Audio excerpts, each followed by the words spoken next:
Welcome in, welcome in. We live on all platforms. Welcome in, everybody. Come on in. I gotta go to my settings and get some stuff started. So, welcome in Facebook, uh, YouTube, TikTok, Twitch, X or Twitter, and Instagram and TikTok. If I said TikTok twice, I don't know. Anyways, do y'all like the name X or y'all just prefer Twitter? Do y'all still use Twitter or do y'all say X? I don't know why he would take a platform, spend $40 million on something and then change the name of it. But hey, what I know. Welcome in. We're going to get started. So, the question of the hour is how um, how do you start a bit? How do you start the process to buy a business if you've never had? Which majority of people haven't bought a business. But if you ever wanted to get into it, this is where you learn. And for those who are new here, welcome. If you on, YouTube, not sorry, if you're on Twitter, Facebook, Instagram, Twitch, or even TikTok, click the link in the bio and join. Two things. One, join on YouTube if you're watching this from any other platform. It's going to be the same material. It'll actually be the probably same aesthetically look, but YouTube pays me for the views. So I might as well get the AdSense from that, right? You can show support that way. I really don't ask for a lot, but if you're on the other social media platforms, I'm asking you prior to like and all that kind of stuff. But if you're on YouTube, all you got to do is just watch.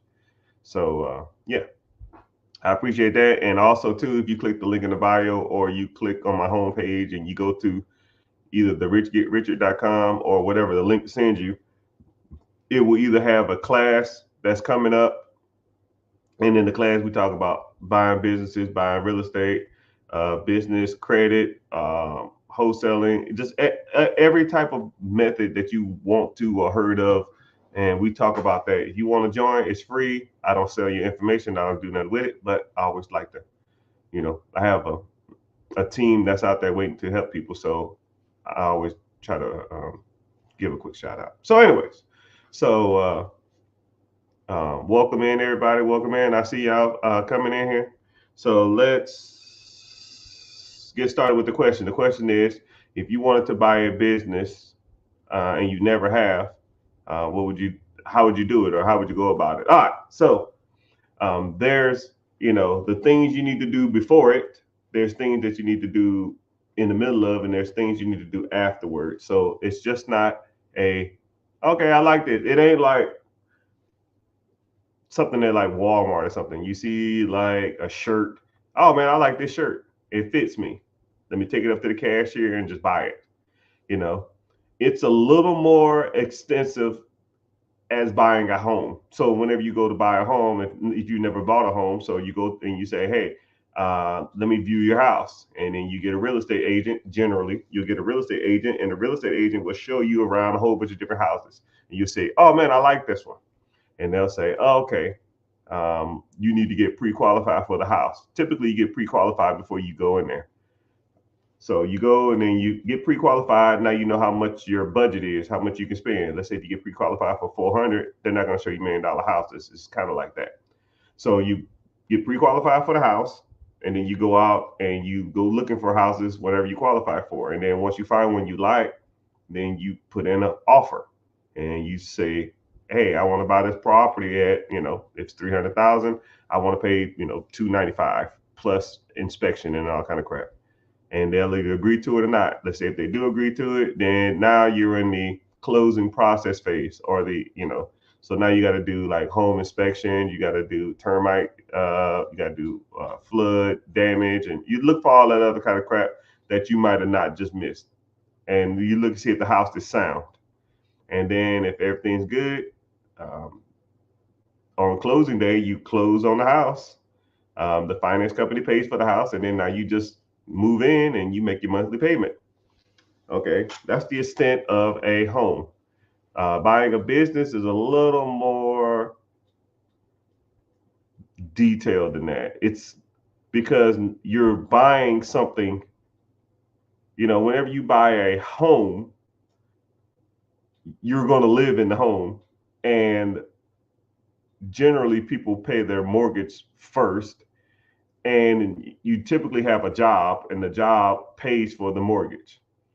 But when it comes to a business loan, especially when you're buying an existing business, they're going to look at the finances of the business. Hopefully, the business will pay for the loan that you're getting. So now they got to look at to see if the business can even support the loan.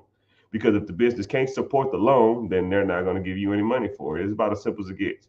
If a business costs, you know, $20,000 a month, but the business that is bringing in $15,000 a month, then it's not a good deal, and then vice versa.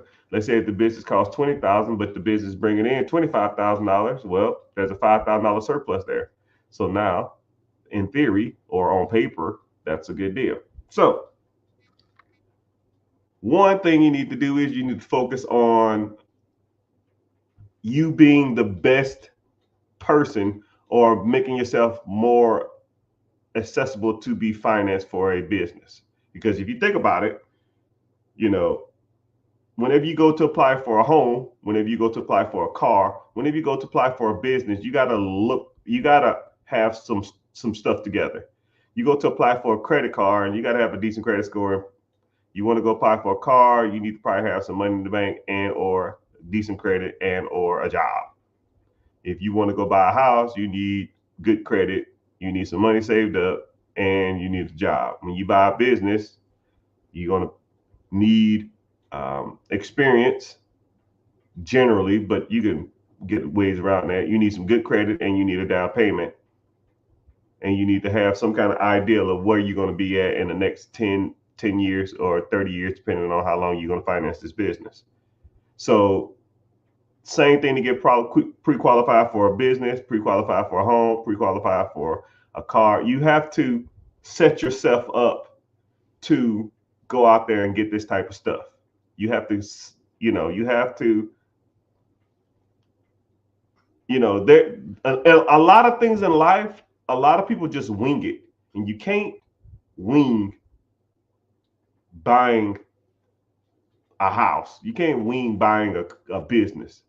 You have to know what you're doing, right? You gotta, okay, cool, I need to do this. Okay, well, I focus on this, I need to focus on this. Okay, when I'm doing this, I need to focus on this, and you need to learn all these steps, right? So let's say if you do meet your credit requirement, and then you do meet the down payment requirement? Okay, well, now you need to start finding and looking at businesses. Do they meet the criteria that you're looking for? Do they meet the financial requirements? Do they meet the time requirements? Do they meet any conflicting schedules? Because a lot of times people will buy businesses and they think they're buying a business, but they're buying a job. So they'll have like is one person I used to work with, um, and he came across a business for sale, and it had one employee, and the owner was there every day. And then I said, "Well, you got some options, man. You can either work there, and I think it was bringing in like $150,000 a year to him. You can work there for 150,000, or you can hire somebody else to do that job, and now you'd be making, you probably pay them 50. So now you're down to like 90.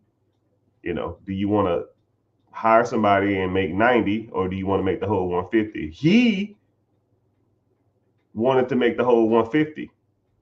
And then he said, maybe one day in the future, I'll hire somebody out, but I want to learn everything about this. So whenever I ask somebody else to do it, then I know what's expected of it, which kind of makes sense. So, and I said, okay, cool. I mean, it's your world, man. But those are the type of things that you got to look at. It's just not, you know, Okay, cool. I'm gonna just take over the process, right? You got to see how many hours the existing owner working. Then you also got to do some other due diligence, right? You got to do due diligence on the finances. You got to do due diligence on the employees, the systems, the processes, and really to see if it's gonna make some money. Because if it's not making money, you don't give a shit. You're not buying a system or buying a business that doesn't make money, right? At the at the core of any acquisition of a business, if it doesn't make money, why are we here? You know? And then whenever you do buy that process, are the systems and teams in place for years of longevity and success? You know, was there any weak links in or any kinks in the armor? Was there any weak links that you need to expose of and expunge of as soon as you get in? You know, is there any systems that were flawed that you need to revamp?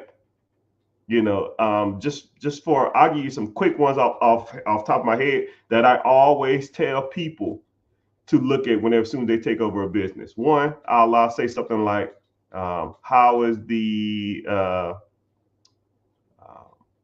like the CPA like payroll stuff? Like how is it? Do do all your finances go to a CPA? They do all the due diligence and then they send out the checks, or do you do that? You just look at the hours and confirm the hours was worked, or like what? How's that process work? All right, is it flawed? Is it over convoluted? Is it too many hands in the pot? How is that?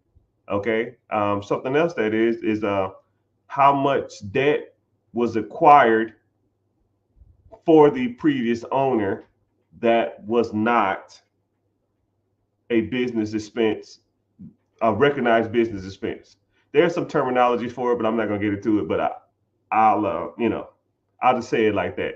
So let's say if the owner had like a vehicle and they was using it as a business expense, but it's their vehicle. But as soon as they leave, I'm not gonna have that expense no more. So now am I gonna have more money coming in or less money coming in? Is that under this year's stuff? Is it current stuff?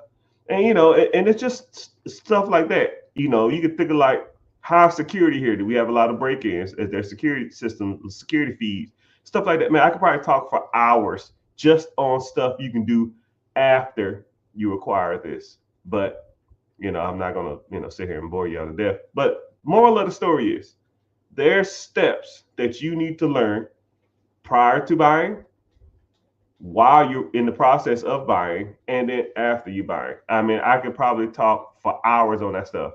I have a community with hours of this stuff on it, and I talk to you weekly basis, and we break down all the type of stuff. If you want to talk about it, just ask the questions if you was in the community. So, but yeah, if you want to buy a business, someone said, what's the steps I would do? I will first focus on the learning how to evaluate businesses, because if you don't know what a good business is or a bad business is, all of it's irrelevant. The if I meet a client or a client signs up for a coaching program or signs up for a one-on-one or they sign up for a consultation or something like that, before I get started, I'll ask them 10 questions. And I just want to see where their mind is. 10 questions, 10 points apiece, 100 points total. Out of probably not even gonna lie, probably out of the 50 to 100 times I've done it, no one's passed. Nobody. And it'd be simple. It don't be simple questions. It's just you don't know what you don't know about buying a business, right? You have to learn, and I do it like that too, because and then after the lesson's over or the lecture's over, I'll ask the same questions again at the end, and everybody gets 80, 90, or 100, because it's you like, and while they're answering the question, they're laughing like, "Wow, why did I say that?" And it's not the fact that their answers are right or my answers are right or whatever. It's just a new way of looking at stuff. You know, it's just you don't know what you don't know, right? So okay, cool. So yeah, you need to learn how to start evaluating. You need to learn how to either raise capital or find money, and or you need to work on your personal credit, and then you need to start working on your business structure, right? LLC, EIN. Do you have a proper business? I'll give you a proper business email. Think about it like this: if you was a business, if you had a business for sale, okay, if you had a business for sale and you email me from uh, Bruce55hotlips@gmail, no one's gonna take you serious, man. Nobody's gonna take you serious. But if your name was Bruce at um, LL, I don't know, Mad Hatters Logistics Group.com, people will take you, people gonna take it a little more serious. Or info at something. It's just stuff like that. You're shooting yourself in the foot before you even walk in the door. Before you realize you don't know how to evaluate deals, before you realize that you don't even know what to ask these people, before you realize that, man, this is probably a little harder than I want it to be. And what's bad part about it is a lot of people like me, I have to almost, I'm not gonna say beg, I have to, as soon as I start engaging with people, I have to say stuff like, hey, how you doing, sir? My name is XYZ. I'm from XYZ. I'm serious about buying this business or buying this piece of property. Could you please get back with me at your earliest convenience at this number or this email?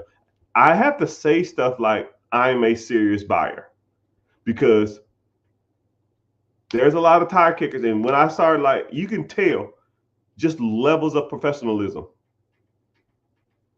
And when you talk to people, you can tell, right? I'll even give you some more stuff. Like, just for example, you reach out to people on Facebook Marketplace sometimes, you don't even get no replies. What makes you different than me? Is this available? What do you think? Hey, how you doing, sir? My name is Mr. Richard. I am in the market for this particular item. I see you have it available. When's a good time for us to talk about this particular item? You see what I'm saying? It's not. It's just a level that you have to learn how to do. You have to be a little more professional, and a lot of people just don't know, right? And that's just conveying a message to a person. That ain't nothing about business structure. That's nothing about down payment. That's nothing about financing. That's nothing about SBA. That's nothing about nothing. That's just getting information from the owner about a business. They're not going to take you serious if you don't know what you're talking about. I promise you, because they start throwing around some jargon and you're just like, man, I don't know what the heck you're talking about. They're going to be like, yo, you wasting my time. All right. So, but I appreciate the question. So that kind of got me in the talking mood. I always like to answer a question and kind of get some things going, get some things talking. All right. So let's go. Anybody, and somebody else said, how many pages do you have? Most social medias, I have one. I will not DM you and say something about cryptocurrency. I will not DM, this is my disclaimer. I will not DM you and say I have a new amazing product. And even if you try to sign up for the free webinar, if you come or you don't come, I won't even message you afterwards saying something like, hey, are you still interested? No, I'm not that type, right? I don't sell your information. I don't need to. I don't care about that. You want to come through? Come through. If not, when you leave, it is over. But yeah, I won't DM you or send you any information about that type of stuff. So that's not my style. But I appreciate you asking that question. That's a good question.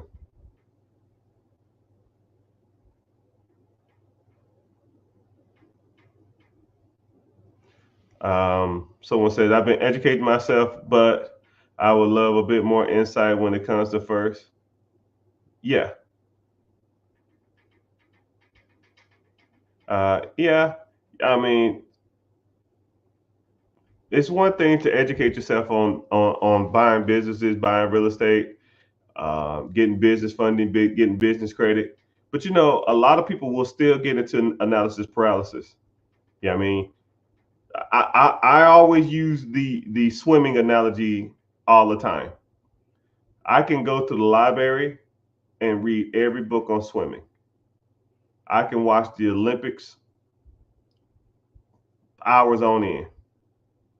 I can go talk to and associate with gold medal winners on swimming.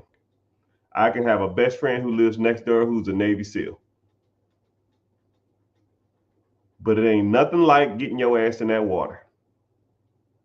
You got to get in the water to truly learn how to swim. And that's what a lot of people don't do. They're not getting in the water. They know everything about the water. They heard or heard some rumor about the water, but their ass is not in it. It's time to get in the water. Get in the water. Get in the water. Credit repair steps. Okay, cool. Good question. So with me, credit repair steps is pretty easy. I don't do like some of these other people that do a lot of this other stuff. It's pretty straightforward. What you do is you decide to get into the program. What I will do is I will send you a text or an email saying exactly what I need from you. The standard stuff, name, address, last four of your social, and whatever else, whatever other information. And I need a credit monitoring service because that's how we check to see if your credit is legit. So we're not going to go to your Credit Karma. We're not going to go to your Experian app and that kind of stuff like that. You just go to a credit monitoring service and it does pretty much everything there. So once we have that, then we get the disputing, right? It's 35 days per dispute, and we focus on 6 disputes. I figure if you can't get it in 6 disputes after going to 6 different people, because there's some things on people's credit that I don't care how good of a expert you are, you're not getting it off. And there's some things that are just itching to come off because of the certain laws and the consumer laws and that type of stuff, and FTC and that type of shit. But you have to kind of know what you're looking for whenever you're doing that type of stuff. So one thing about me and my team is we do it all for you. You sign up and then you just sit back and wait until it starts hopping up. And as long as you're not contributing to the downfall of your credit, then you generally should see some progress, right? Just us correcting all the misspellings of your name can increase your credit score. I had one guy, I did his name correction, and it was 78 points. His name was misspelled, I want to say 19 times on his credit.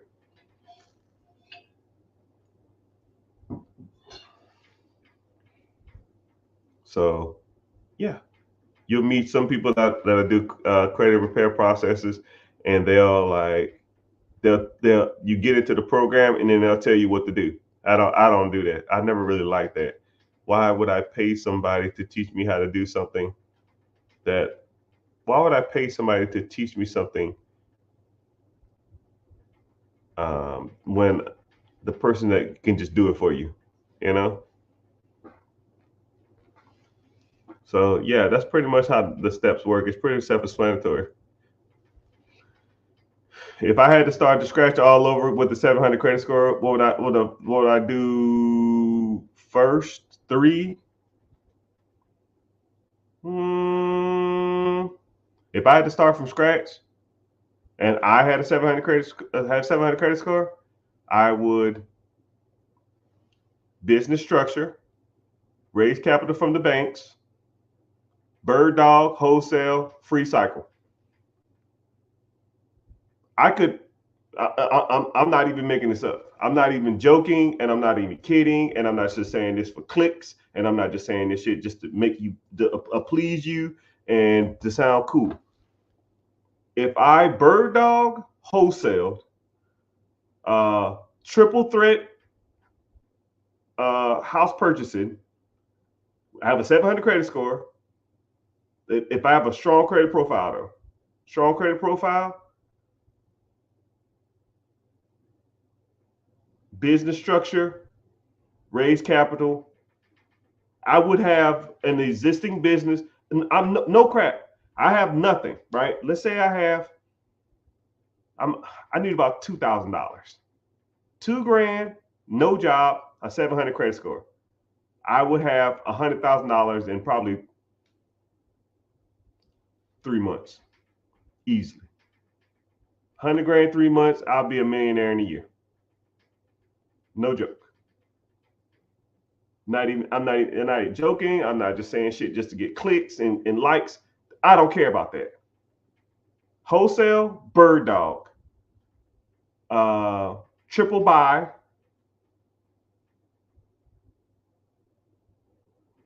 Business structure. Raise capital. Business acquisition. Boom. I would with $2,000, I would have enough money for a down payment for a business in 30 to 45 days. And then I will execute and buy a business in the next 90 days. That process takes about 4 to 8 weeks. I would almost be having business deals lined up, knowing that I'm going to get the capital. But yeah, what do I know?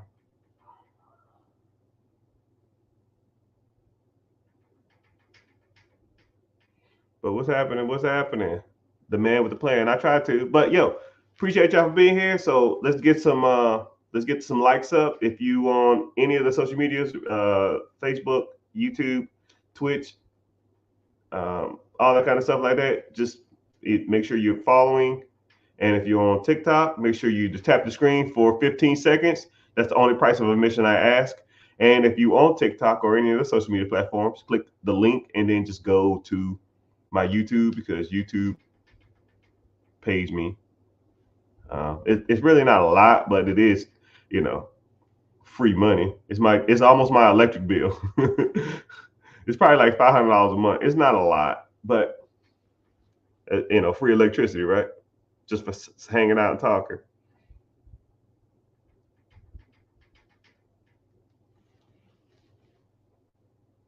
My window and solar cleaning business is not doing hot right now. I'm 24, a 700 credit score. I've never taken a loan.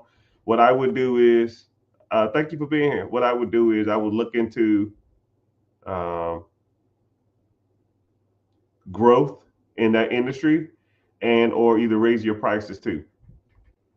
I don't know if you're not doing good because your profit margins aren't high. I don't know if you're not doing good because you don't have enough employees. I don't know if you're not doing good because you don't have enough leads. I mean, if you have a decent amount of leads in theory equal conversions. So it's like if I have a grocery store, I won't say a grocery store. Let's say if I had a pizza parlor. I won't say a pizza parlor. I'll say, try to think of something where people can go in there and just look. Let's say if I owned a Best Buy, and my Best Buy store had 10 people an hour come through, right? The odds of someone buying something is probably like a 1%, a 10% conversion rate. So 10 people come in an hour, one person is going to buy something. Okay. Now let's say if I have the same Best Buy, but instead of 10 people come in every hour, I got 10,000 people coming in there every hour. Well, at a 10% conversion rate, that means you have 1,000 people buying something, right? Would you rather have 10,000 people coming in and buying 10,000 and selling to 1,000 people, or would you rather have 10 people when you sell to one person, right? It's just numbers. You need more people to come to your service. You might need to start running ads or looking at existing businesses that are doing similar numbers and kind of going from there.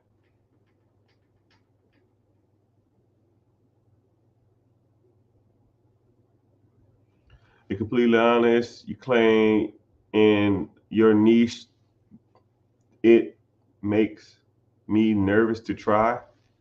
Hey, well, you got to go out there and try some of this stuff, man. I mean, I don't know what's nervous about it. It's just business and money and numbers. You know, is it a lot of risk? Everything has risk. Driving a car has risk. You know, statistically, how many people get into car wrecks? Will you do not drive? I'll wait. Of course you drive because you got somewhere to be. Just like buying real estate. If you want to be successful, you want to be rich, you want to have the Ferraris, you want to have the Lamborghinis, you want to have, the boats, the yachts, the vacations, you got to take risk, right? I mean, it's about as simple as it gets. You're not going to do it from a 9 to 5. The statistics on that, not a lot of people who work a 9 to 5 are wealthy. It's just not happening unless you got a high dollar skill. You got a high dollar skill, you bringing in $300,000 a year? Probably not. Average person in America makes $54,000 a year. You might can do it if you maximize your 401k and dump $1,000 to $2,000 a month into a ETF or something. But yeah, what at 55, 60? And then you shit 65. You don't want the money now, though. You gotta get some of that short-term money coming in, sir.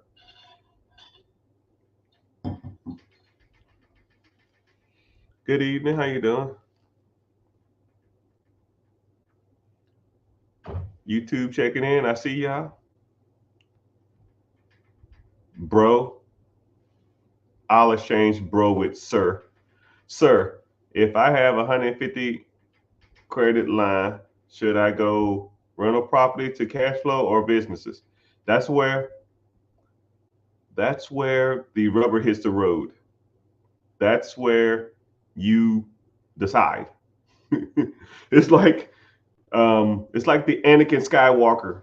I don't know. I know this is kind of nerdy, but in Star Wars, Anakin Skywalker was taught everything there is to be a Jedi. Okay, and then he had a choice to either go to the dark side or go to the stay on the light side, stay a Jedi. And Anakin Skywalker became Darth Vader, and he converted to the dark side. I mean, it's some people say the dark side is the right side, and some people say the Jedi is the right side. But if you really, really are like a nerd, you listen to the dark side purpose, and a lot of it does make sense. You listen to the Jedi side, some of that stuff makes sense, or some of that stuff don't make sense, or vice versa. If I talk to you all day about buying real estate, a lot of stuff makes sense. Some of it, not so much. Some stuff, when I talk about buying a business, some of that stuff when it comes to buying a business makes sense. And then sometimes you're just like, I don't really like that portion. That's where you need to either become Anakin Skywalker or you need to become Darth Vader. You just got to choose. You got to pick what you want to do. About as simple as it gets.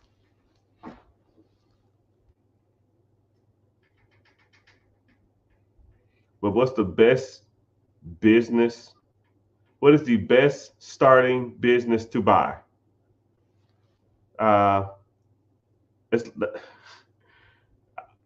When people ask that question, I'll always answer it like this. What is the best race? No. I won't even say the best race to date. Who makes the best food? Is it Hispanics, tacos, burritos? Is it Italian, spaghetti, lasagna? Is it Asians? Is it Chinese? Kung Pao chicken and sweet and sour chicken. Is it Japanese, hibachi? Vegetables. Is it is it Americans? Burgers, hot dogs, I guess, whatever we're known for, which is not much. Is it Africans? What they eat? I can't. Fufu. Is it Jamaicans, oxtails? You know, everybody can comment a different answer, or everybody can say a different answer. All of that is subjective, right? And all I asked was, what was the best type of food? What's the best type of business? It's all subjective. Somebody probably has a roofing company and swears up and down about a roofing company. Someone probably owns a Dunkin' Donuts and swears up and down about Dunkin' Donuts. I have a buddy who has 96 Subways. I can ask him about Subway. He'll probably, talk about it till my ears bleed about Subways. It's all of it is subjective. All of it is your personal preference.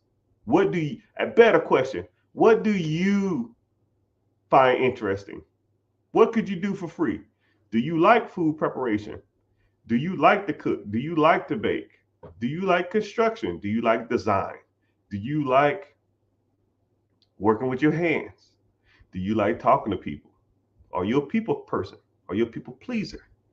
Right? You got to ask yourself those questions before you can't ask somebody opinion on what you find interesting. It's just about as simple as it gets. Like, one thing about me, I'm a sucker for home design. I love home interior design. I would want to buy. I've never seen one before. I would love to own a staging company or a home decor store, or even like a furniture store that specialized in like high end furniture. I would love it. I'd almost do it for free. And you see what I'm saying? What would be the best business for me? I would do that all day long. If I ever find one, I've seen a couple before for sale, but they didn't make sense financially. I'm just waiting. And also, I love talking about real estate. So anything that has to do with real estate, I'm on it. So it just depends on you. It depends on you.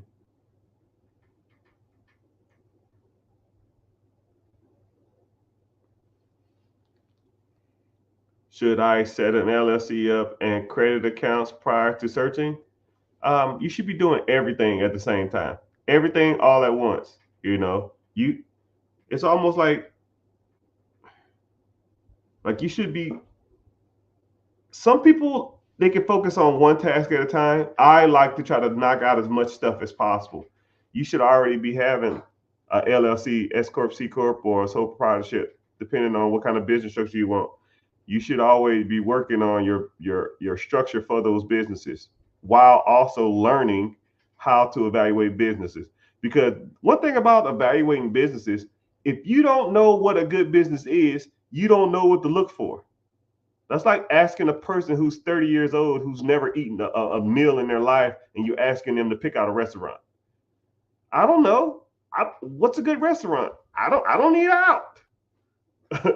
I don't know. Why are you asking me? Okay, cool. Let's start trying some places. Here's Japanese. Here's hibachi. Here, which same thing.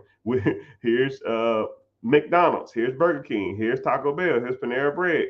Here's Bucky's. Or here's TGI Friday. Oh, okay, cool. I didn't like that. They gave me heartburn. Okay, so now we're we're done with the Bucky's. We're not eating at gas stations no more because you don't like that. It gave you heartburn, right? All right. So what about these restaurants? All right. You like this? Okay. Well, I like the environment at these places. Cool. Let's start going to these type of places. It's you have to almost learn them processes and learn those systems before you start getting into that stuff. And then once you kind of got an ideal of what a good business is, just like real estate, a lot of people buy real estate wrong because they don't know what they're doing. A lot of people look at properties wrong. I know a lot of people, whenever they say, I'll ask them, are you interested in buying real estate? Or they say, yeah, I'm interested in buying real estate. And I get the same thing every time. I've been looking in my area, but there's nothing to buy. There's nothing good to buy. And I'll say, I think that's bull stool. I know for sure A person like, if there's a person like me in every city in America, okay? There's a guy or a girl or a team or a company in every major city in America that's buying up everything. And they're making millions, sometimes even billions of dollars doing it. And you telling me you can't do it? What's the difference between them and you? Oh, they got the capital. That's bullshit. You don't need money. You don't need money to get in real estate. You just got to know what you're doing. You know? And a lot of people don't. So you have to learn. That's why I'm here. I try to teach you. When are my classes held? They're held so I got a free class. That's every Wednesday, the link in the bio.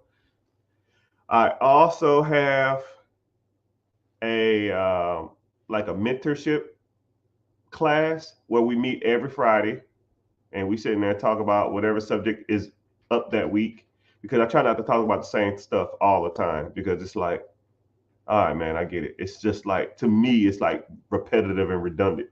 And it's more to money than just buying stuff that makes money. Management of stuff, evaluating, building credit profile, building business structure, LLC, EINs, S Corp, C Corps, Dun and Bradstreet, if you want to go down that road, net 30s, trade lines, net 60s, net 90s. I can rant for hours, right? I can get on real estate and talk about 15 different ways to buy real estate. I could probably sit here for 8 hours and bore you to death if you want it, and talk about 15 different ways you can buy real estate. I give you 5 ways you can buy real estate off the top of my head with no money, because you don't need it. You just need to know how to do it and not be scared to do it. Know how, execution. That's it. But if you want to click the free class, link in the bio, it should be Wednesday of next week. It'll be next week. If I had all my ducks in a row, how do you walk in the lender or private lender funds? How do you walk in the lenders funding? The lenders, private lenders fund? I don't know what you're saying, but I guess what you're saying is, how do you raise capital? Okay. Since I own a capital company, we raise capital for a lot of people. We're on target to have raised $2 million this year for people in their businesses or either expansion of their business or buy a business. $2 million is, not a lot of money to people, but $2 million is $2 million, right? So what I would do is, you would come to me and you would say, hey, my credit is good. Okay, cool. We'll look at your credit, your business profile, and your credit profile and your credit score and your FICO score and that type of stuff like that. Let's say if it meets that, boom. All right. So now you need to have a business structure, right? LLC, which is one of the easiest ways to get it. Just say you get an LLC EIN, right? And then you need to focus on the attachments or the things to make you look like an official business. And I'll just say one off the top of my head. Let's say a business email. Okay. Let's say if you have a business email, because when you go to apply for funding, if you're going to apply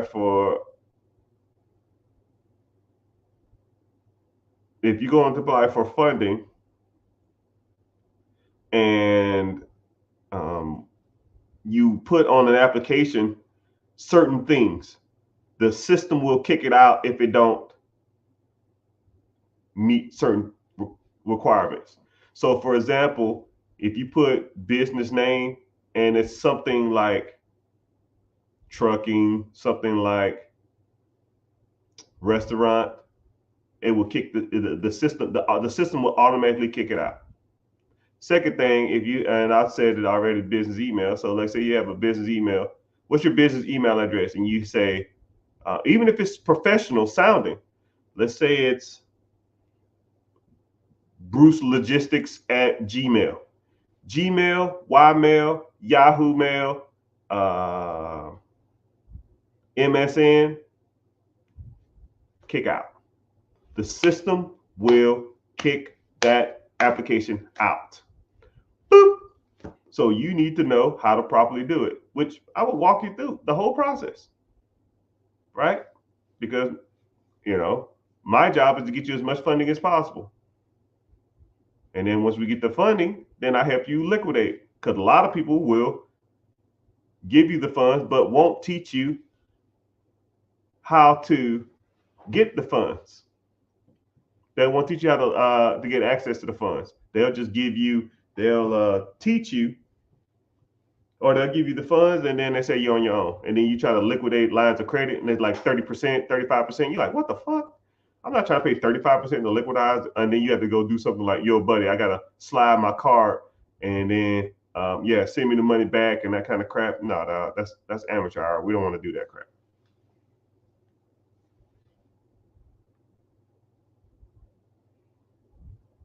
How many accounts you got, fam? I already said it, but I'll say it again.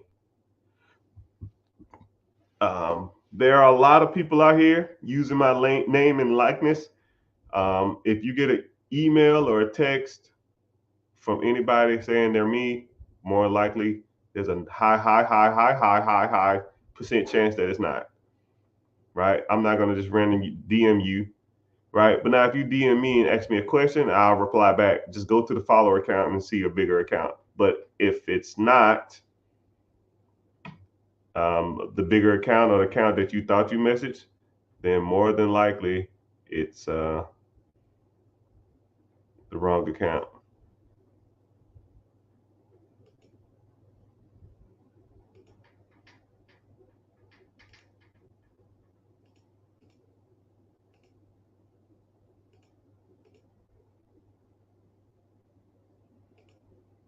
Don't ask me, $1 million baby. Don't ask me. Give me a sec, peoples. Grant Cardone ain't got ish on this guy. Yeah. I hate bragging, but I think I blew Grant out the water. But I just need to sit down with him.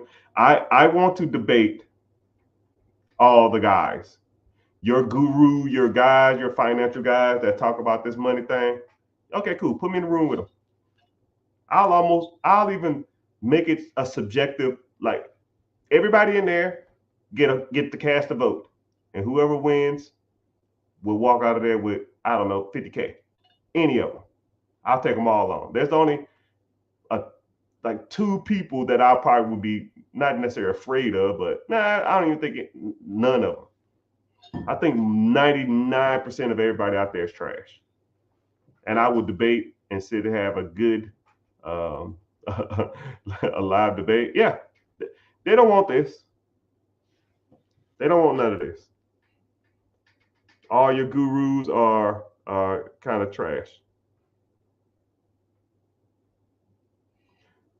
Guy hooked me on the H. Somebody else said the same thing. I get like multiple feeds. Someone says HML. Someone got me hooked on HML. What the hell is HML? Am I tripping? I don't even know what that means. Is it like a joke or something? Someone look that up for me, please. I don't even know what HML.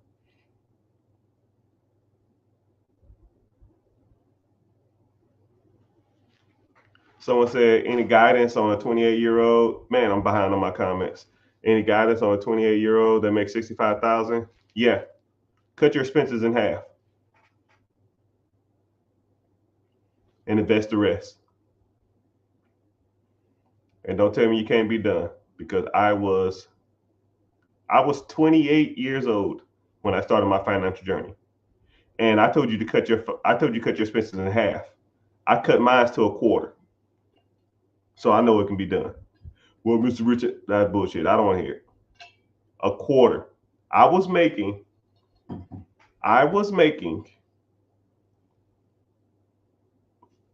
in the military as a E3, E2, E3. I was making about when I started making some decent money, my first check was $400, $420.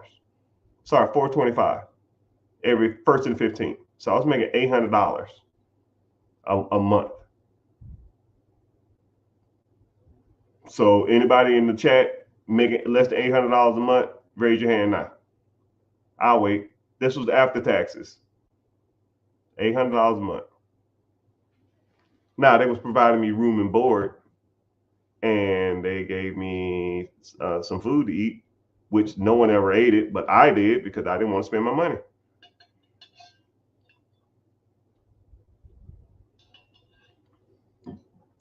But after I moved out of the dormitory, they gave me they increased my check. It was 11.25. 11.25 or 20, I'll call it $2,300 a month. $2,300 a month is close to about $27,000 a year. And I was living off about 7 to 8 grand a year.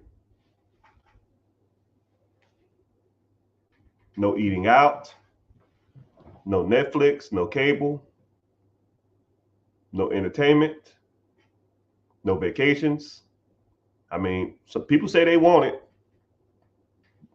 You know, people like the idea of wanting to be rich and successful, but they don't want to put in the work that a rich and successful people do. You know, and then sometimes it's so weird. I didn't take a vacation or want to do nothing for like 5, 6, 7, 8 years, and I just got used to not doing stuff.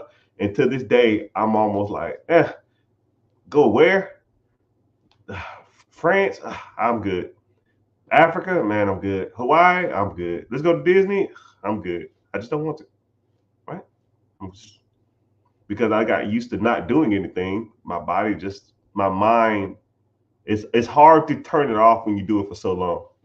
It's kind of like the gift and the curse. I'm sorry behind on comments.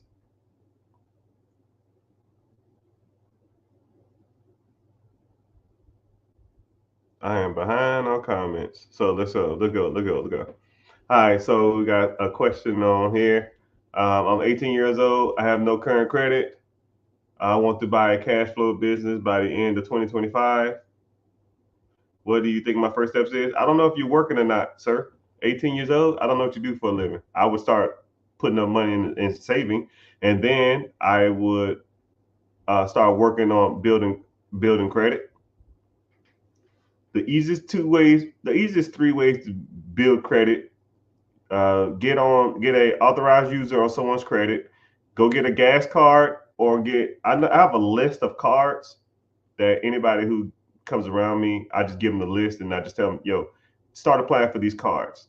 They don't even check your credit. It won't be a hard inquiry, so your credit score won't get dropped, and they report to your credit. I know of 3 credit cards that will report to your credit. They're secure cards though, which is kind of like cool and bad. They're secure cards. You put down, secure cards mean you have to put money down. An unsecured card means you don't have to put money down. So you get the card, you put down $100, $200, whatever you want to do, and it's almost like an exchange. You put money on the card and they'll report to your credit. I've seen people get their credit profile shot up to damn near 60 points just by getting this one card, right? And I know 3 of them. And then also get gas cards, and or if you have a parent or a grandma or something that has good credit, ask to be an authorized user on their business cards. They won't give you the cards, but you'll still be on as an authorized user. Make sure they pay their bills and stuff on at that time.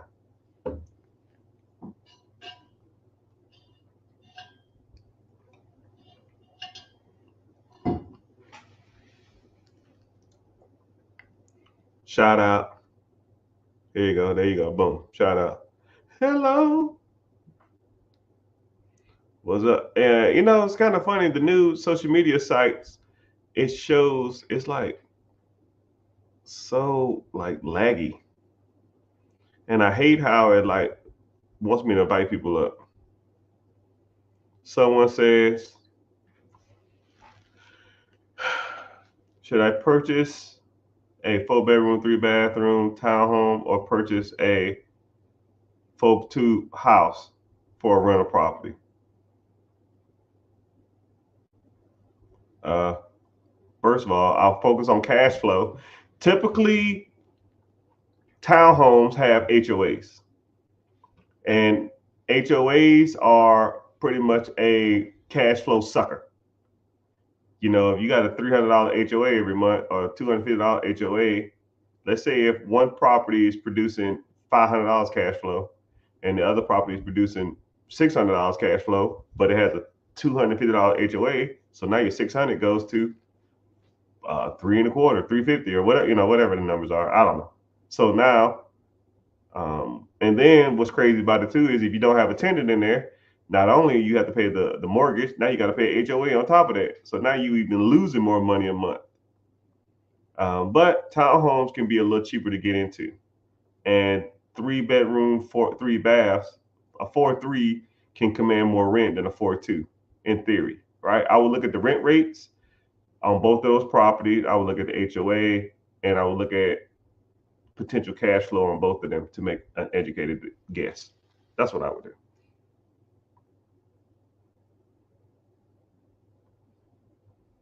Let me see.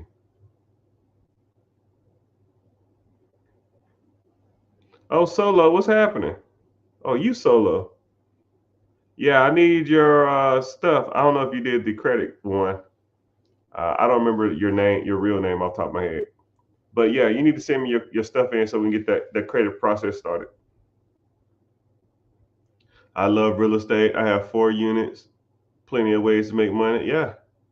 And then what's so crazy about real estate is once you understand how it works, once you get the bug, once you start getting going, and then it's kind of downhill from there.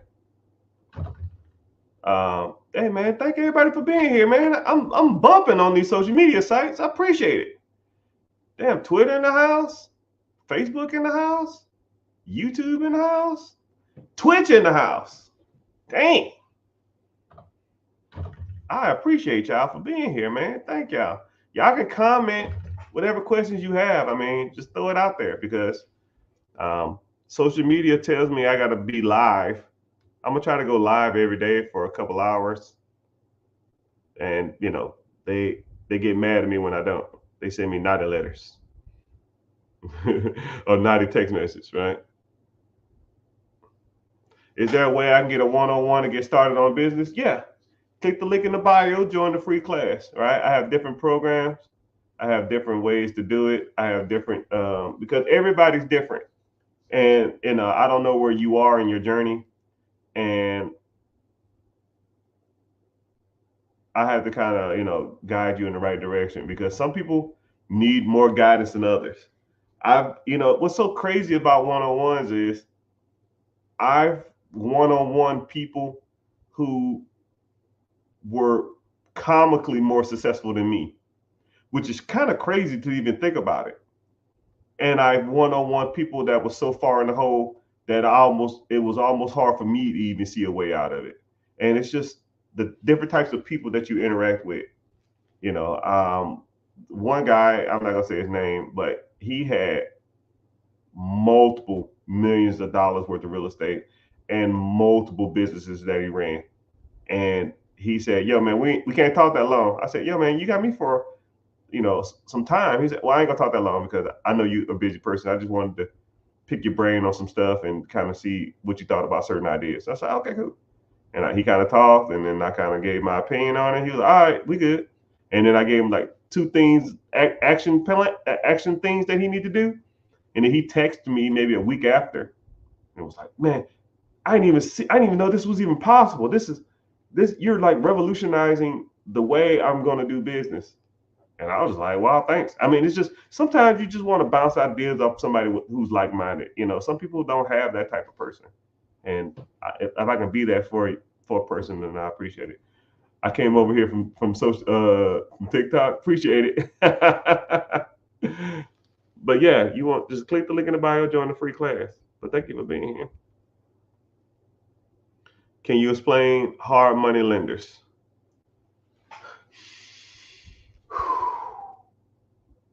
Okay.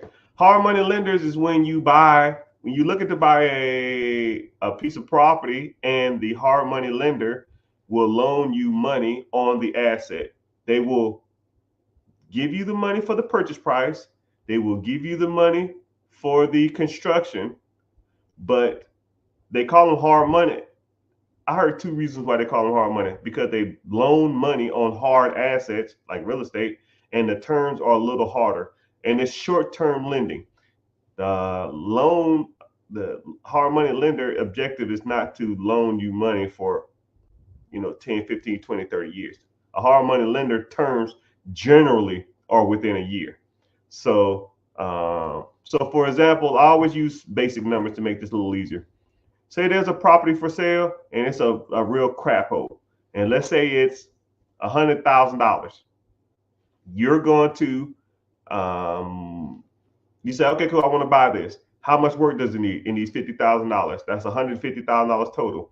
And let's say the after repair value ARV is 219,000. I'll say 225 or something like that, just to make it easier. Everything in the neighborhood is selling for 225, but you got this property for 100 because it's a dumpster fire. So you go to the hard money lender and you say, hey, I want to buy this property. I have it under contract and I want to purchase it. Well, how much it costs? It costs $100,000. How much work does it need? It needs $50,000. Okay, this is what we're gonna do. You need to put some money down. I need 10% of the purchase price. So 10% of the purchase price is 100,000. That's 10,000. Wow, $10,000. You need to come up with the down payment. So now you have, they put up the 90, you put up the 10. Boom, 90% or 10% down on the purchase price. So they buy the property. Boop. Now you need $50,000 to repair it, and they will give you the $50,000 to repair it. Generally, that comes within like a draw system or a payment plan. However, you and her or him come up with it. Sometimes they'll do, okay, you start working on the property, start getting some stuff going, and as you go along, I'll just reimburse you. Or sometimes they'll give you an initial draw. Okay, it's $50,000. Here's $20,000, and then after $20,000, I'm gonna come. Once that's gone, I'll come back and look at it, and then I'll give you another, 15,000, and then I'll come back and look at it, and then I'll give you the rest of it. It's a draw system. You pull a little bit, use it up, pull a little bit, because they're not just gonna send you a check for, oh, here you go, $50,000, and you going off to Vegas or something like that. They're not stupid. But that'll be $150,000 total. But their terms are a little hard money. So instead of you paying like whatever you pay for your loan now, let's say 7-8% or some crap, 6-7%, they're going to be generally like 10%, 11%, 13% or something like that. So I'll make it easier and say 10% just to make this conversation easier. You borrow $100,000 to buy it. You borrow $50,000 to renovate it. That's $150,000. 10% of $150,000 is $15,000. So your total is $165,000, but you're going to sell it for $225,000. So let's say $225,000 minus let's say $165,000, right? The difference of that is $60,000. You're going to pay a real estate fee. Say the real estate fee is, I don't know, 20 grand or something like that. And what other fees and stuff you got, it's going to be about 20 grand. So now you walk away with $40,000. So who made money in this process? So let's go. You put 10% down. So pretty much you got the property. Someone probably wholesaled it to you, or an investor sold it to you. The investor made money. The hard money lender gets their 15%. You get $40,000 because you sold the property. Your construction guy who renovated the property for $50,000, they probably, made $15,000-$20,000 off of that. The real estate agent made their fee. The closing agent, the title company, and the person who just bought a new property or bought a property that's completely renovated, they win. That's why hard money lenders do so well, because everybody in that process makes money. You bought a house, pretty much renovated it and sold it. You created damn near 8 jobs, and you fed a lot of people. Once you start doing that and getting your name out there and just start doing stuff like that, you will make so many friends and you'll make so much money, because now they're like, you need another property? I still got some more money. Come on now. That contractor, yo man, I'll flip this property. You got another property? The investor, yo man, I got another property to sell you. Right? Real estate agent, I'll sell that property again. Homeowners, people need houses, especially when they're renovated. So now everybody makes money in that system. So that's how hard money lenders make money. And a lot of people probably even know hard money lenders even exist. So if you ever get bored, whenever you get off here, or just do it, you can do it real quick and come back. Get off the app, search hard money lender your city, and you count how many you see, and then come back and tell me. And you say, wow, damn, I didn't know this shit even exists. Yeah, of course you didn't. That's why you learn. Someone said cap. Man, get the hell out of here. Oh shit. Last property I did, hard money. I don't like to tell my business, but I did well. We'll leave it at that. Are you mostly a real estate investor? Are most real estate investment loans 15-year loans? No, they're mostly 30. What about that old man in Florida? I don't know what that means. I'm so behind on the comments, I apologize.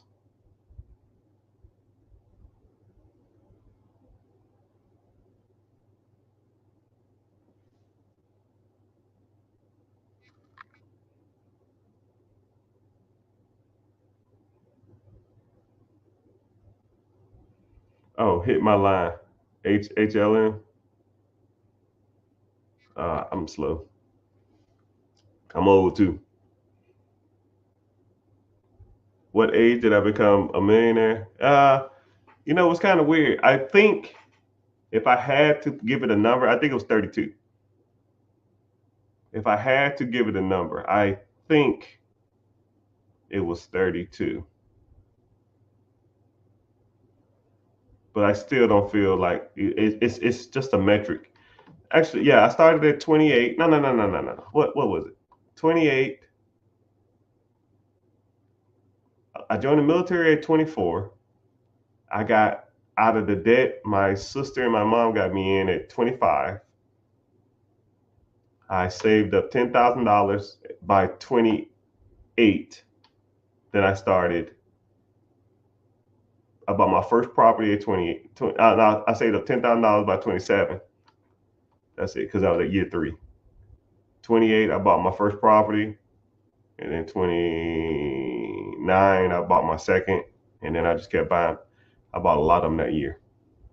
And I think I was like 32. And I did the math on it.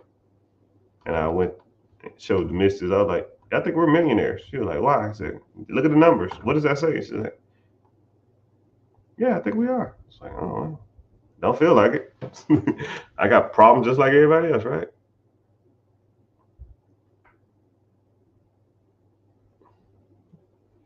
Someone said I'm 28 years old with over $100,000. Brother, you rich and don't even know it. You can almost ETF $100,000. Wait till you're 65 years old and you'll be sitting on a gold mine. You know what? I'll do the math on that. 28 years old. 28 years old. I'll even do it realistically. 100,000 wow. ETF 38, 48, 38, 48, 58. 58.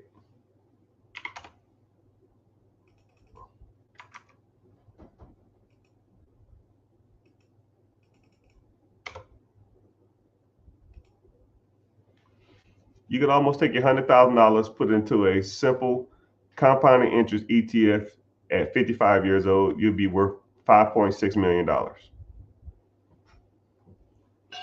You can just work the rest of your life doing whatever you want while that $100,000 make you super rich. And then what's crazy is that interest after 30 years, we'll be making you $712,000 a month. $712,000 a year. So at the age of 55, you will be making $715,000 a year, which breaks down to about $65,000 a month. At 65 years old, you can almost buy, live, do whatever you want. And then what you should do is set up a trust and then put the $5.6 million into the trust, and then let the trust roll over to all your family members, your direct heirs, and they'll be making $720,000 a year for the rest of their lives. So you'll set up your family. You got $100,000. You can set up your family lineage for the next 10 generations if you did it right. And then I'll put a clause in there, say something like, you got to get a college education, you can't do drugs, you can't be addicted to some kind of alcohol, and you can't go to jail. And you can't be, you can't be overweight or something like that. And then they'll do whatever you say, because they want that $720,000 every month or every year.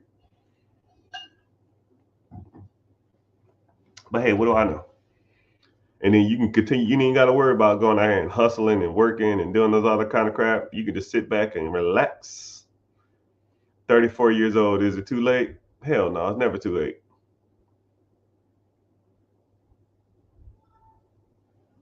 Do a service-based business. Like, I'm trying to get caught up on comments. I'm so behind. Service-based business like laundromat, self-storage. Yeah, do whatever you want. What would you say to someone starting slow? There's no such thing as slow. Just start. I want to buy a small business. Yeah, you just got to get started.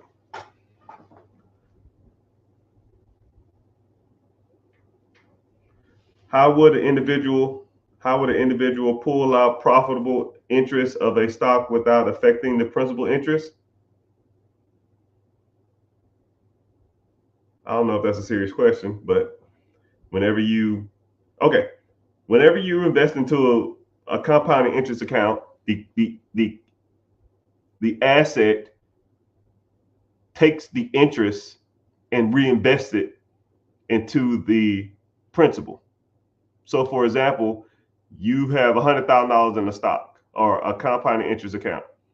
The compound interest, let's say that year it made 15%, right? 15% of $100,000 is going to be 15,000. So you can either take the draw, take the 15,000, or you can reinvest it to the principal. So now you have 115,000. And now let's say that next year it does 16%. 16% of 115 is, I don't know, 17,500 or something. I don't know. Now $17,000 can be distributed back to you, or it can be reinvested. So now instead of 116, now you have 132. Now 15% the next year, and it just keeps on accumulating, right? And then one day you have $5 million or something like that, and then you say, hey, you're still paying interest, right? Yeah. Okay. Instead of putting that interest into the principal, I want to take a interest check, or I want to receive payment from the interest. And they'll say, okay. So the principal won't grow, but you'll get a check. And it's really dependent upon the year's return. So what's crazy is a lot of people don't understand that either. So the stock market fluctuates. It goes up and down. Some years, man, and you have to pretty much explain to people or break this down to people. Some years, the stock market does 39%, 40%.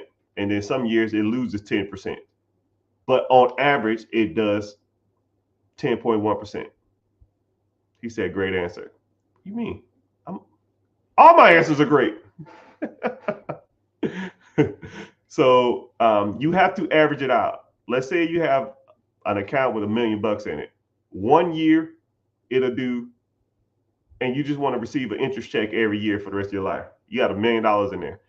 1 year it'll do like 39%, and you'll get a check at 39% of $1 million is $337,000, which is way more than the average stock market of 10, 12, 14, whatever hell index fund or mutual fund or national stock tracker. You looking at SP 500.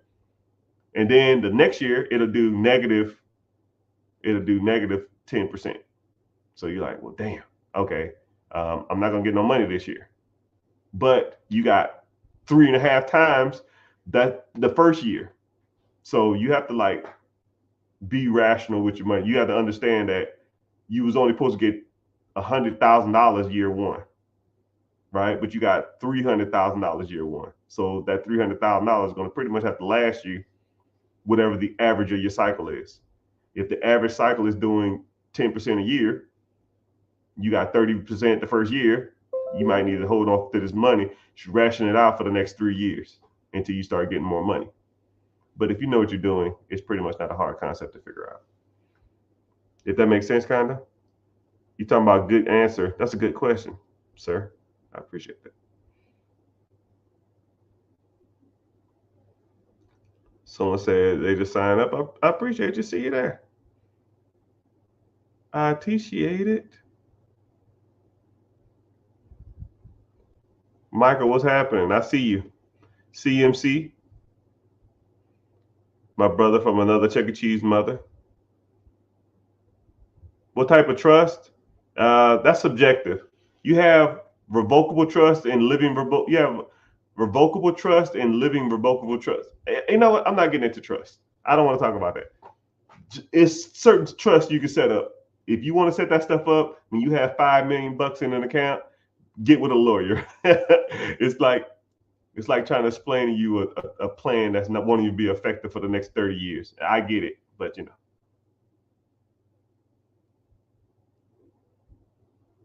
Someone said 21 hard money lenders in Harlem zip code. Yeah, I wouldn't doubt it. I like people to go. I like people to go and look up, and fact check what I'm saying. Because once you fact check and you say, "Wow, this guy," there are places around here. And then this is what I want you to do: search hard money lenders in your city, find the closest one to you, and every time you drive by that place, because you're living by it, you'll see it almost weekly or every other day or something. I want you to look at the environment, look at the building, right? Does it look like somebody in there's helping somebody get by funding millions of dollars worth of real estate to help people buy stuff like that?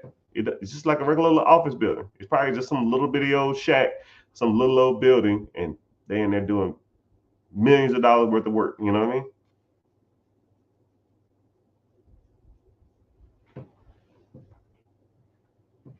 Never mind, I'll find someone like you.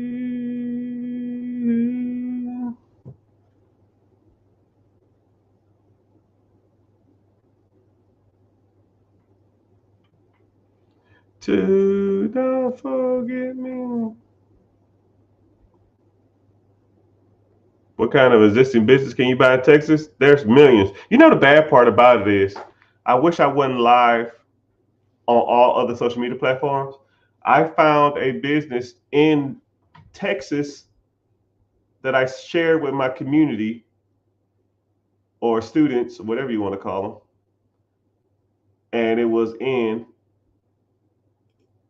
Texas. I forgot what it was though.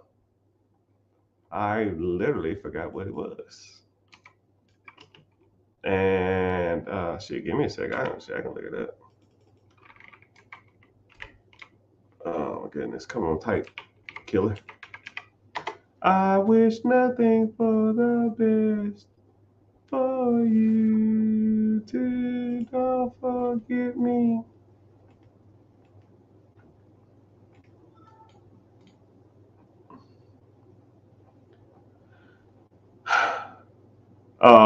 No, this was in California. Okay, yeah, here we go. It was a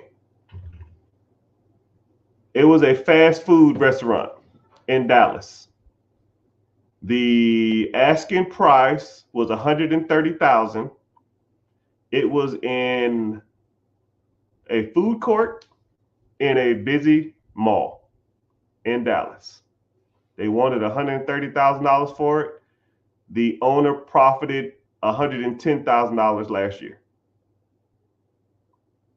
You buy it for 130, it profits 110. in Dallas. I mean, some stuff you can't beat, man. I buy something for $100 and I get all my money out in a year.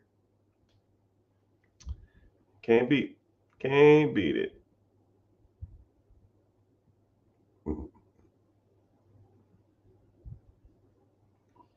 He said, just go Google businesses for sale.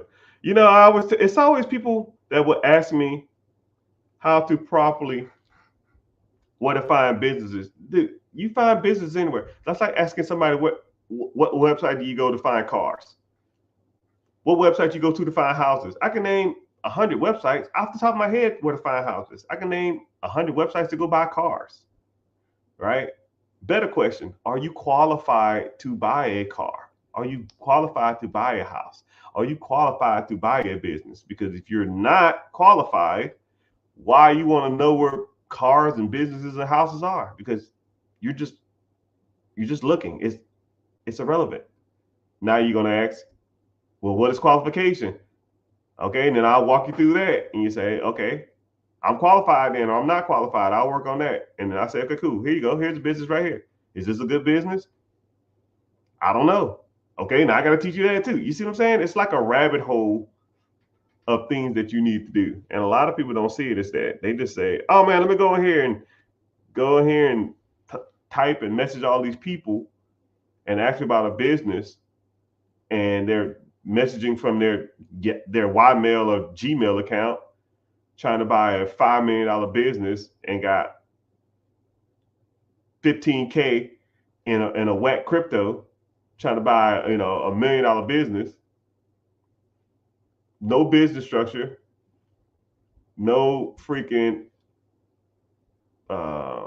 business attachments. Don't know how to read a P&L. Don't know how to engage. Don't know if it's a broker for sale by owner. Don't know how to negotiate owner financing. Right?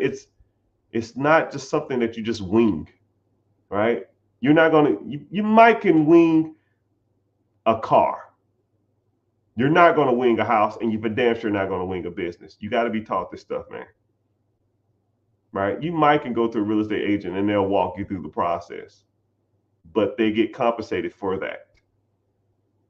And you come to me and want to know how the process works, it's the same thing. I want to be compensated for my time, right? Do you work for free? I don't, right? I am now technically, but it is what it is.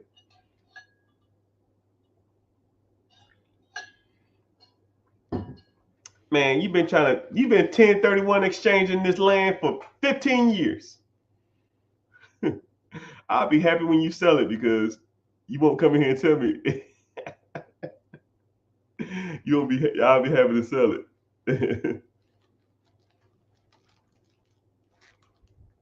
Oh, you offer owner financing?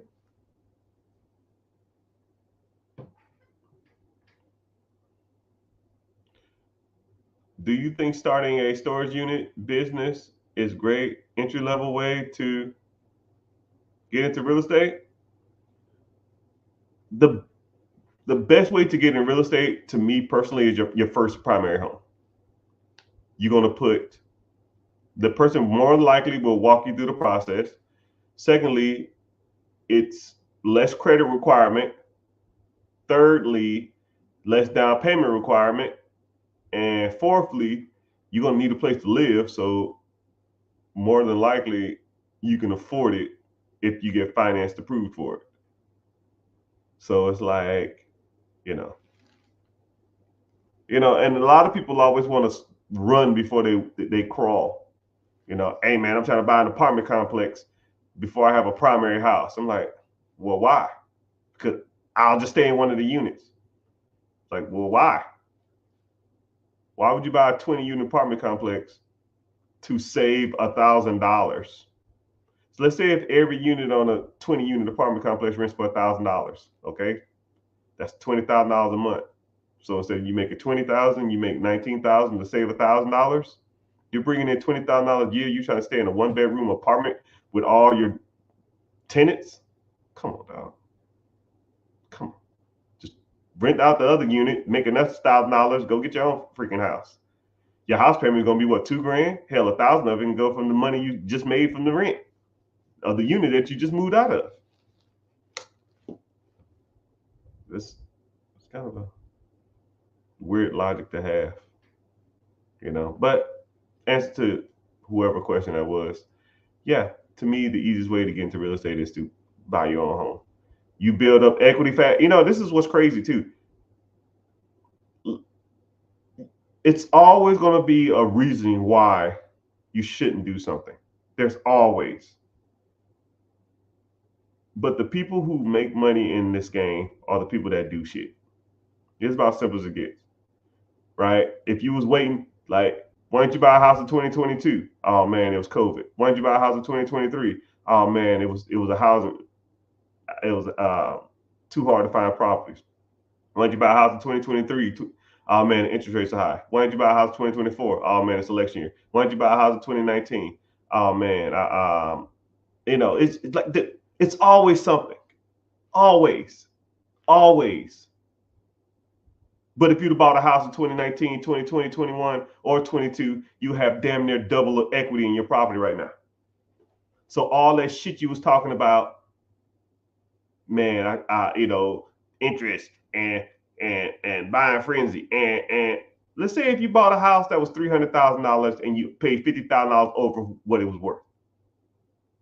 2021, you bought a $300,000 house, but the house was for sale for $250,000. 2022, 2021, that house now is worth almost probably $500,000 to $600,000. Now, who's the dummy? The person who paid $50,000 more for the house that you didn't want to pay $50,000 more, or the person that has $300,000 worth of equity on a home they overpaid for $50,000? I'll wait. I don't need to wait. Well, I know the answer. The answer is the person with all that freaking equity in their property. So now they can go get a HELOC, home equity line of credit. They can do a refinance. Or they do a HELOC, 90% LTV, meaning that they can cash out $200,000, $215,000, $230,000 in their property. Now, what could you do with $230,000, Mr. or Mrs.? I can invest anything. I can take all this money. Just give me the money. I'll figure it out. There's $230,000. Could you buy a property that was overpriced 4 years ago? Make that work. Now let's same thing with a refinance. It's worth $600,000. You refinance for $550,000. Your mortgage payment goes up, but now you cashed out $300,000. Wow. Now what you gonna do with the $300,000? Wow, and it's tax free because you don't pay capital gains tax on debt.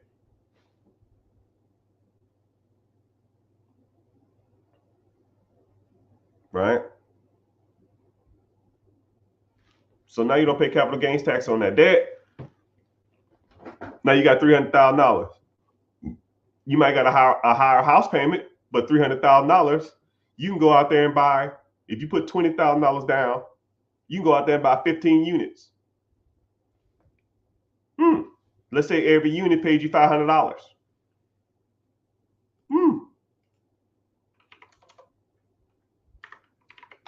That's $7,500 a month, or 90 grand a year. You took money out of your home. That was your primary. You went out and bought more property, and now that property cash flows 90 grand a year. You could almost quit your job now just because you bought a house in 2021. It's crazy to even think like that. And I just broke down a play that you can do. And a lot of people say, oh man, I can't do that. But you couldn't have bought a house in 2021, 2020? Or you can sit there and just complain about damn interest rates. Or you can sit there and complain about prices too high. Or you can complain about there ain't no good houses. Or you complain that, oh man, these houses are going for over asking price. I'm not paying over asking price. Now look at you. Who's the dummy now?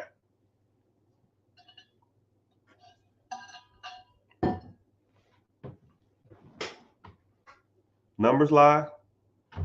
Well, people lie, but numbers don't.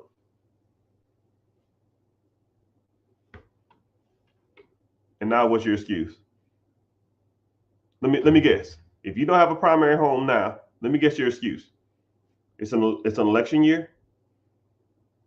I'm trying to see what's going on with China, or the interest rates, or the feds, or what's the excuse now? What's the excuse? Like every time. And it's kind of weird when I talk to people. I tell people, I say, man, don't give me excuses, man. I don't want to hear it. I do not. Like, it makes me so upset to hear people bitch about unforeseen circumstances or complain about stuff they cannot control.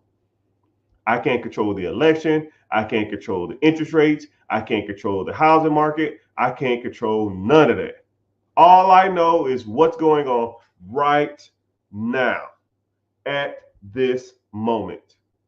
Do what's best for you right now. Right now. Right now. If you can afford a house with these interest rates, buy a freaking house. If you can't afford a house, you need to start making more money. Or you need to go get a down payment. Work some more money and then cut the fat, get you into a primary house. Because real estate ain't going nowhere. It's not going anywhere. A good analogy I like to use is I have a family member who has a home, and they had a home since 2012. And they said, yo, man, I'm thinking about buying a second home. I said, to rent it out? I said, yeah. I said, well, what you waiting on? Oh, man, I'm kind of nervous about it. And I said, do this. Go onto your phone, find I don't remember what it was. Find a home that you're interested in, just like it. Find like 3 or 4 properties that you're interested in. And anybody can do this too. Find 3 or 4 properties that if you had a limited amount of money, you would more than likely 99% chance buy. Just like it, right? Go to your notes on your phone, put in the address, the date, today's date, and how much that house is for sale for. Set a reminder in your phone for 4 years from now or 5 years from now. You'll get a random text and say, check your notes or put on your calendar 5 years from now or something. And check that same property. I told him to do that. 2017 came up, whatever year it was. I think it was 2018 or 2019. I forgot what it was. He said, yo, man, I remember this property was for sale. I was going to buy it for like $180.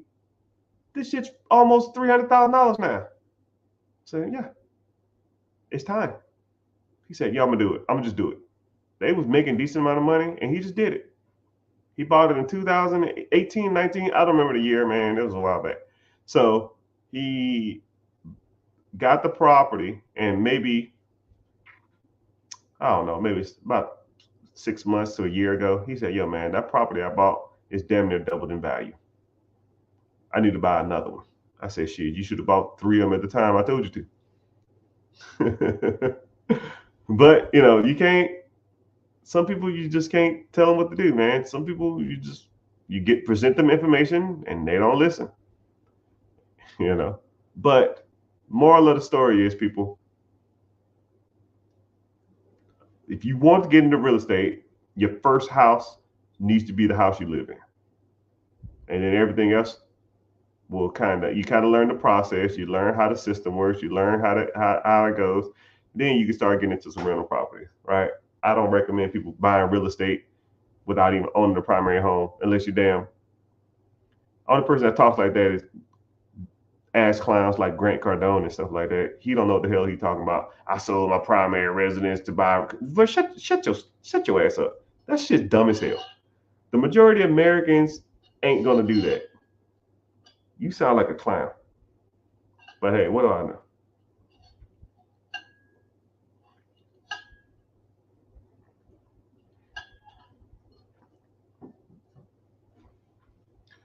is the maintenance cost on a home. My personal experience, maintenance costs, equity, and appreciation will always trump maintenance, right? I mean, think about it like this. I mean, and stop me when I'm lying. Let's say if a house called, let's say if you bought a house in 2020 and it was 250,000. A $250,000 house in 2019, 2020 is probably worth about almost $500,000 now, right? About around about. If you want to give me some areas or some specifics in your area, I know for sure a majority of homes doubled in the last 5 years with inflation. A lot of them went up in value a lot. I made a lot of money. I already know they did, right? So let's say that's 200. I'll even make it easy. I say $200,000 worth of equity over the last 5 years, right? That's $40,000 a year. You're telling me the house maintenance is 40 grand a year, or $3,300 a month? That's damn near the house payment, and that's not even including pay down. You borrowed $250 to buy the house. You probably only owe $225 now.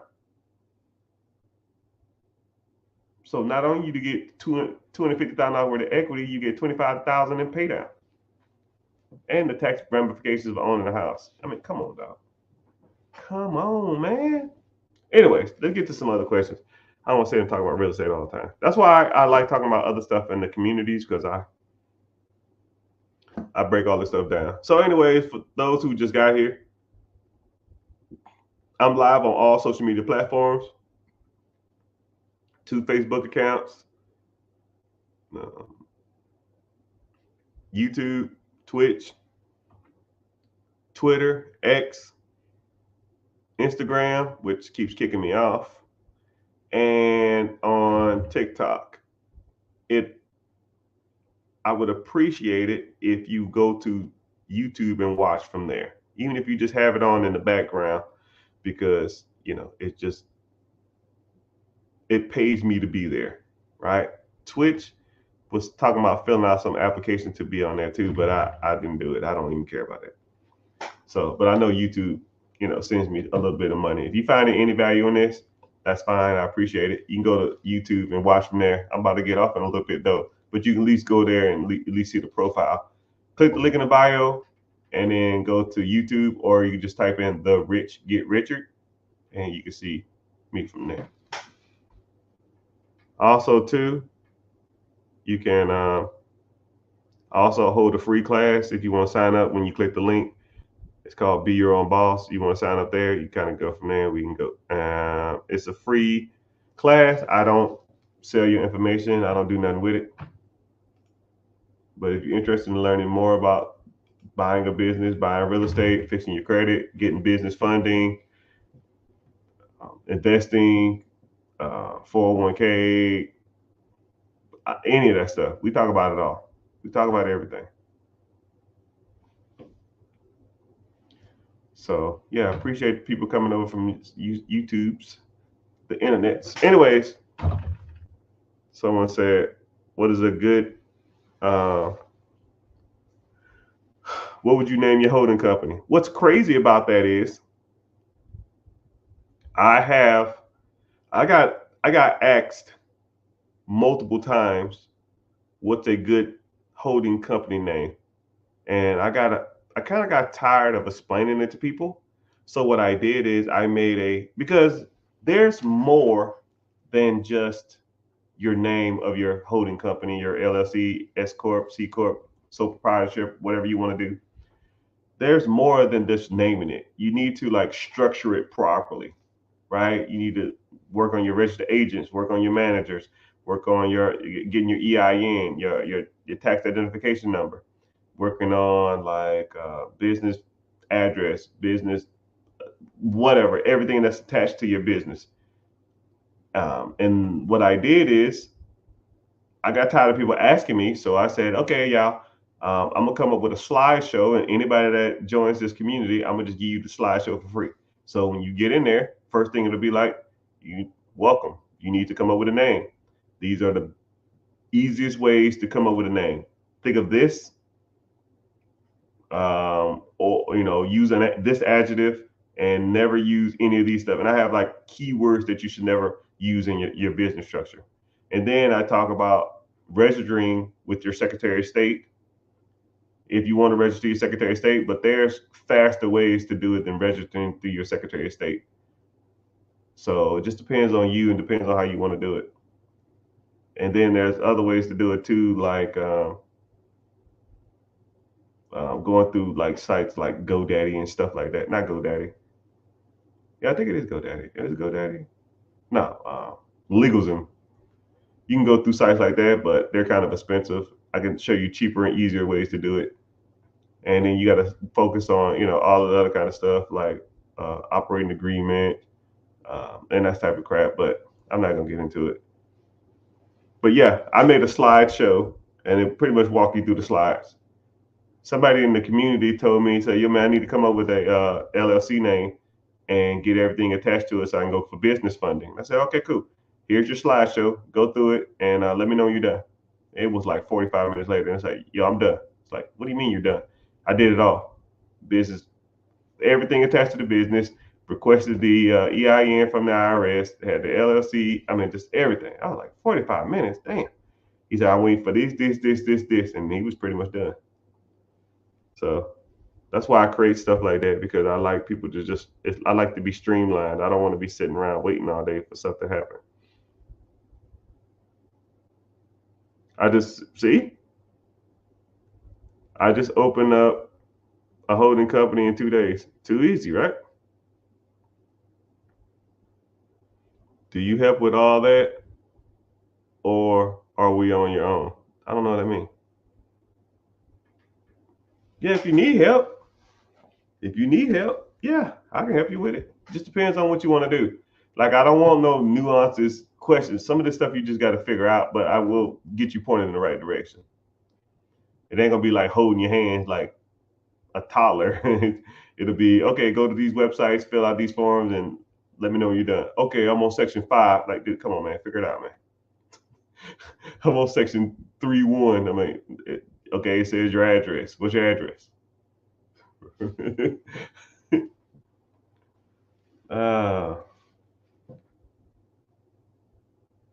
Let me see. Do you believe the FOMO investors who haven't yet invested into NVIDIA should start looking into NVIDIA tag amongst companies such as computer chip manufacturers for quick results? I first of all, I like NVIDIA. NVIDIA is pretty much the hottest thing since sliced bread. If you don't own, I'm not going to tell you what to invest in. I don't want people to come for me, but if you've never heard of NVIDIA and or don't have any stake or any money in that company, you are probably living under a rock. I call it the Terminator chip. It's like the chip that they're going to build Skynet out of. If Skynet came out of a company, it'll be NVIDIA. It's pretty much the biggest and baddest AI chip processor manufacturer in the world. So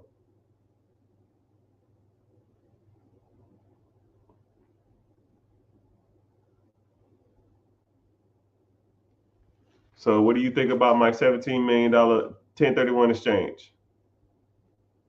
I don't know what that means. You want me to buy it? I don't know what you're asking me. I mean, yeah, sell it and then exchange your profit. I don't know what that means. Well, you either gonna have to pay. You sold the property for 17 million. Okay, I don't know the details of the deal, what you're saying, but I'll just say it like this: you have a $17 million property. You're trying to sell it, I think, and you're gonna have to pay capital gains tax on that when you sell it, or unless you do a 1031 exchange and roll over the profits to something else, or you can just refinance or take a HELOC. You don't take a HELOC on that. You can just refinance the property at 75% LTV, which 17 million, you probably get, I don't know, 12 and a half maybe. And then you take the 12 and a half and you can build on it, or you can just buy something else that make money, but you'll have a $12 million payment on it. You probably just want to get out of it. So either you can sell it, but one thing about land is not super desirable. It's nothing sexy about it. You buy it and it sits. Nobody's really making money off land unless you're a developer or you're going to subdivide it. You ever been driving through the country and you see a sign that says land for sale and it be there for 10 years? That's why. It's just not it's a slow burn. You can make a lot of money whenever you do sell it. It just takes a long time to get your money. And that's if someone's willing to even pay what you want for it or what you think it's worth, right? You break it down over the acreages, and then you break it down over what's selling in the area or what's sold in the area. And then people are going to come in there and they're going to try to lowball land deals anyways. So, it is what it is. It is what it is. I'm using 3.5 as a down payment. Looking for $15 million using, yeah, I guess. That ain't. So you have 3.5. Oh, okay. So you have 3.8 that you want a 1031 exchange, so you don't have to pay capital gains tax on the 3.8. So now you're trying to roll over $3.8 million into a deal that's 20% down, which would be 15 million. Okay. Let me do the math on that. 3.8 times 20%. So come on, computer.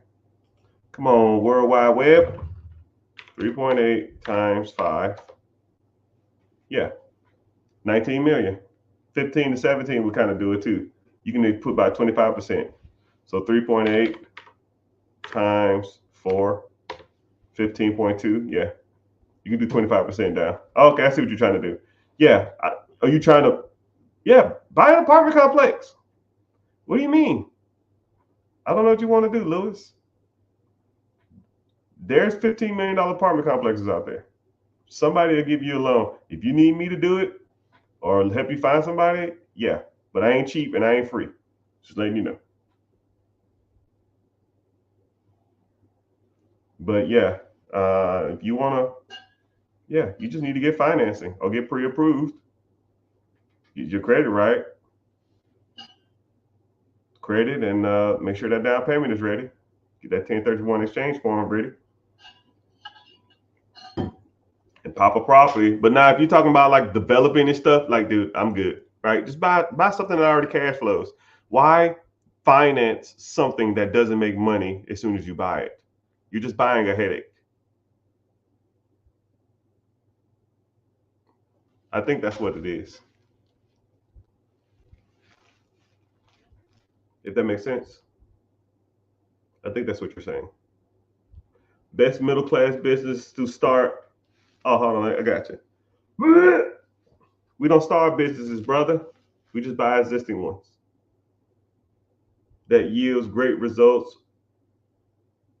with less repercussions. Right? There's risk in everything. Best middleman business? I don't know. I don't look at it like that. To me, a middleman is providing a service from like B2B or something like that. But B2B businesses are some of the best businesses to get into. So it's one thing to service a customer, and it's another thing to service a business.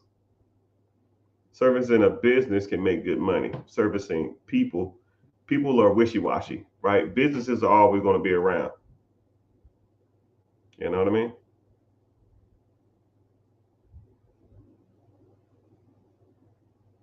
Let me see. If we get 16 million, I refi in 12 months at 18.75. Yeah, you could. That refinance fee is gonna be nuts. But I wouldn't refinance until I got a better interest rate. Commercial loans are actually doing pretty good now in comparison to. But I don't know what you want to get into, man. You help us find the businesses. Yeah, I'll show you exactly where to find them, how to find them, what areas to look, what to look for, how to scale them, how to buy them, how to evaluate them, how to negotiate, how to reach out to owners, what to say to the owners, how to do the due diligence, what the due diligence looks like, and I get you over the finish line. That's the objective here, right? But